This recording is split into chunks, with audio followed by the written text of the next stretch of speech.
Hello friends, welcome to V1 Tamil jobs. இந்த வீடியோவில் நம்ம பார்க்க போகிற ஜாப் நோட்டிஃபிகேஷன் என்னென்னு பார்த்தீங்கன்னா, நம்ம தமிழ்நாடு அரசோட ஆவின் கூட்டுறவு பால் உற்பத்தி துறையில் மீண்டும் ஒரு அருமையான வேலைவாய்ப்பை அனௌன்ஸ் பண்ணியிருக்காங்க. கிட்டத்தட்ட 10 நாளைக்கு முன்னாடி இதே மாதிரி ஒரு நோட்டிஃபிகேஷன் அனௌன்ஸ் பண்ணியிருந்தாங்க. அதுக்கப்புறம் மீண்டும் ஒரு அருமையான வேலைவாய்ப்பை அனௌன்ஸ் பண்ணியிருக்காங்க. அதுக்கான டீட்டெயில்ஸ் பற்றி தான் இந்த வீடியோவில் பார்க்க போகிறோம். வீடியோவை ஸ்கிப் பண்ணாமல் பாருங்கள். அதுக்கு முன்னாடி நம்ம V1 தமிழ் ஜாப்ஸ் யூடியூப் சேனலை சப்ஸ்கிரைப் பண்ணாமல் இருந்தால் சப்ஸ்கிரைப் பண்ணிக்கோங்க. மறக்காமல் பக்கத்தில் இருக்க பெல் ஐக்கானை கிளிக் பண்ணிக்கோங்க. அப்போ தான் நாங்கள் பண்ணுற ஜாப் நோட்டிஃபிகேஷன்ஸ் உங்களுக்கு உடனுக்குடனே வந்து சேரும்.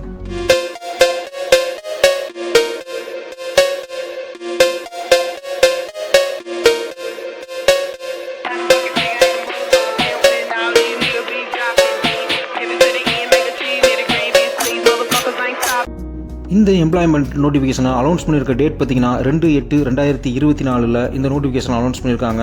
இந்த ஜாபுக்கெலாம் அப்ளை பண்ணுறதுக்கான கடைசி டேட் பார்த்தீங்கன்னா 23/8/2024 ஈவினிங் 5:30 PM நம்ம இந்த ஜாபுக்கு அப்ளை பண்ணியிருக்கணும். இந்த ஜாபுக்கு பார்த்தீங்கன்னா தமிழ்நாட்டில் இருக்க 38 மாவட்ட மக்களும் ஆண் பெண் இருபாலருமே விண்ணப்பிக்கலாம். போஸ்ட்டுக்கான டீட்டெயில்ஸ் பார்த்தீங்கன்னா marketing consultant, logistic consultant digital ஃபார்மேஷனுக்கானது. அதுக்கடுத்தது ஃபைனான்சியல் மேனேஜ்மெண்ட் அனலிஸ்ட், அப்ளிகேஷன் டெவலப்மெண்ட்னு சொல்லி கிட்டத்தட்ட 5 போஸ்ட்டுக்கு 5 வேகன்சியை அனௌன்ஸ் பண்ணியிருக்காங்க. முழுக்க இது பூரா கான்ட்ராக்ட் பேசிக்கில் தான் அனௌன்ஸ் பண்ணியிருக்காங்க.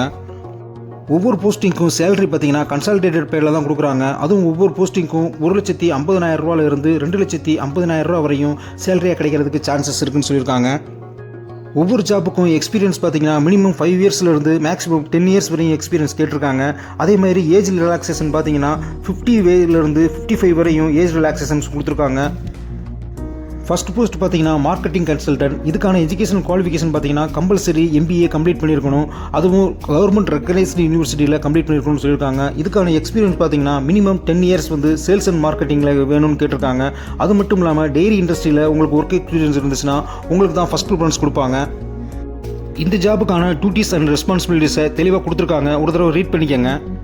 நெக்ஸ்ட் ஜாப் பார்த்தீங்கன்னா லாஜிஸ்டிக் கன்சல்டன்ட். இதுக்கான எஜுகேஷன் குவாலிஃபிகேஷன் பார்த்தீங்கன்னா MBA கம்பல்சரி கம்ப்ளீட் பண்ணியிருக்கணும். அதுவும் கவர்மெண்ட் ரெகனைஸ்டு யூனிவர்சிட்டியில் இல்லைனா இன்ஸ்டியூட்டில் தான் கம்ப்ளீட் பண்ணியிருக்கணும்னு சொல்லியிருக்காங்க. இதுக்கு மினிமம் எக்ஸ்பீரியன்ஸ் 5 இயர்ஸ் கேட்டிருக்காங்க. டெய்ரி இண்டஸ்ட்ரியில் ஒர்க் பண்ணியிருந்தீங்கன்னா உங்களுக்கு ஃபர்ஸ்ட் ப்ரிஃபரன்ஸ் கொடுப்பாங்க. இதுக்கான டியூட்டிஸ் அண்ட் ரெஸ்பான்சிபிலிட்டியும் தனியாக கொடுத்துருக்காங்க. தேர்ட் ஜாப் பார்த்தீங்கன்னா கன்சல்டன்ட், அதாவது டிஜிட்டல் டிரான்ஸ்ஃபர்மேஷன் டிபார்ட்மெண்ட்டுக்கானது. இதுக்கான எஜுகேஷனல் குவாலிஃபிகேஷன் பார்த்தீங்கன்னா BE BTechல கம்ப்யூட்டர் சயின்ஸ் இல்லைனா இன்ஃபர்மேஷன் டெக்னாலஜியில் இன்ஜினியரிங் கம்ப்ளீட் பண்ணியிருந்தால் நீங்கள் இந்த ஜாபுக்கு அப்ளை பண்ணலாம். இதே சேம் டாமினில் நீங்கள் ME MTechல same computer science information technology complete பண்ணியிருந்தால் நீங்களும் அப்ளை பண்ணலாம்.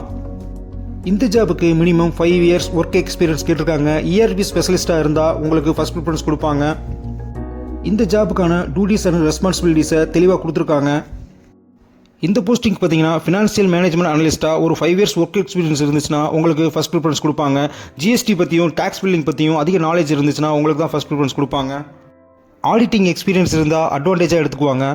இந்த போஸ்ட்டுக்கான டியூட்டிஸ் அண்ட் ரெஸ்பான்சிபிலிட்டிஸை தெளிவாக கொடுத்துருக்காங்க. ஒரு தடவை ரீட் பண்ணிக்கோங்க.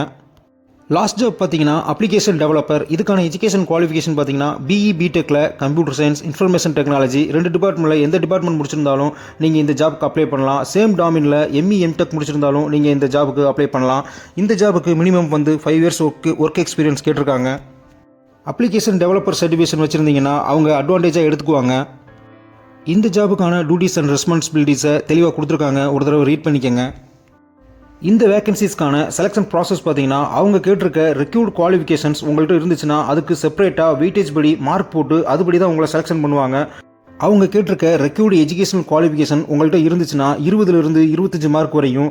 அதுக்கப்புறம் எக்ஸ்பீரியன்ஸ் அவங்க கேட்டிருக்க எக்ஸ்பீரியன்ஸ் இருந்துச்சுன்னா 30 மார்க்கும், அடிஷ்னல் எக்ஸ்பீரியன்ஸ் இருந்துச்சுன்னா 10 மார்க்கும், டெய்ரி இண்டஸ்ட்ரியில் எக்ஸ்பீரியன்ஸ் இருந்துச்சுன்னா 10 மார்க்கும், ஸ்க்ரீனிங் டெஸ்ட் அதாவது ரிட்டன் டெஸ்ட் வைப்பாங்க 15 மார்க்குக்கும், அதுக்கப்புறம் லாஸ்ட்டாக ஓரல் இன்டர்வியூ 10 மார்க்கும் வச்சு டோட்டலாக 100 மார்க்குக்கு 100% கால்குலேஷன் பண்ணி வெயிட்டேஜ் வைஸாக உங்களை செலெக்ஷன் பண்ணுவாங்க. இந்த வெயிட்டேஜ் ப்ராசஸில் யாருக்கு அதிக மார்க் இருக்கோ அவங்களுக்கு தான் ஃபர்ஸ்ட் ப்ரிஃபரன்ஸ் கொடுத்து செலெக்ஷன் பண்ணுவாங்க. நெக்ஸ்ட் பார்த்தீங்கன்னா கன்செஷன் அண்ட் ரிலாக்ஸேஷன் எல்லா பீப்புளுக்கும் கொடுத்துருக்காங்க. அதாவது SC ST பீப்புளுக்கு 5 இயர்ஸும் MBC BC பீப்புளுக்கு 2 இயர்ஸும் ரிலாக்ஸேஷன் கொடுத்துருக்காங்க. அதே மாதிரி டிஃப்ரெண்ட்லி ஏபிள்டு பர்சனுக்கு 10 இயர்ஸும், எக்ஸ் சர்வீஸ்மேனுக்கு 3 இயர்ஸும் ஏஜ் ரிலாக்ஸேஷன் கொடுத்துருக்காங்க. நெக்ஸ்ட் பார்த்தீங்கன்னா இந்த ஜாப்புக்கு அப்ளை பண்ணுறதுக்கு நம்ம கம்பல்சரி ஃபீஸ் பே பண்ணுற மாதிரி இருக்கும். அன்ரிசர்வ்டு பீப்புளுக்கு 1000 ரூபாயும், எஸ்சி எஸ்டி பீப்புளுக்கு 500 ரூபாயும் கம்பல்சரி நான் ரீஃபண்டபிள் பேவாக நம்ம பே பண்ணுற மாதிரி இருக்கும். எப்படி பே பண்ணணும் அப்படின்ற டீட்டெயில்ஸையும் இங்கே தெளிவாக கொடுத்துருக்காங்க. ஸோ அதை ஒரு தடவை ஃபாலோ பண்ணிவிட்டு அது மாதிரியே நீங்கள் பே பண்ணிடுங்க. ஒன்ஸ் நீங்கள் ஃபீஸ் பே பண்ணிட்டீங்கன்னா அதை திருப்பி வாங்க முடியாது. அது நான் ரீஃபண்டபிள் ஃபீஸ் ஆயிரும். சப்போஸ் இந்த நோட்டிஃபிகேஷன்ஸ் பற்றி உங்களுக்கு ஏதாவது டவுட் இருந்துச்சுன்னா அவங்க இதுக்கான ஒரு அஃபீஷியல் இமெயில் ஐடி கொடுத்துருக்காங்க. அந்த இமெயில் ஐடிக்கு காண்டாக்ட் பண்ணி உங்களோட டவுட்டை கிளியர் பண்ணிக்கலாம். அப்ளிகேஷன் சப்மிட் பண்ணுறதுலையோ இல்லை வேறு ஏதாவது கிளாரிஃபிகேஷனோ உங்களுக்கு இருந்துச்சுன்னா அவங்க அஃபீஷியல் ஃபோன் நம்பர் கொடுத்துருக்காங்க, டெலிஃபோன் நம்பர். ஸோ அந்த நம்பருக்கு காண்டாக்ட் பண்ணியும் உங்கள் டீட்டெயில்ஸ் எல்லாம் ஒர்க்கிங் டேஸில் கிளியர் பண்ணிக்கலாம். இந்த வேகன்சிஸ்க்கான நோட்டிஃபிகேஷன் டீட்டெயில், அப்ளிகேஷன் ஃபார்ம் எல்லாத்தையும் டிஸ்கிரிப்ஷன் பாக்ஸில் கொடுத்துருக்கேன். மறக்காமல் டவுன்லோட் பண்ணி யூஸ் பண்ணிக்கோங்க.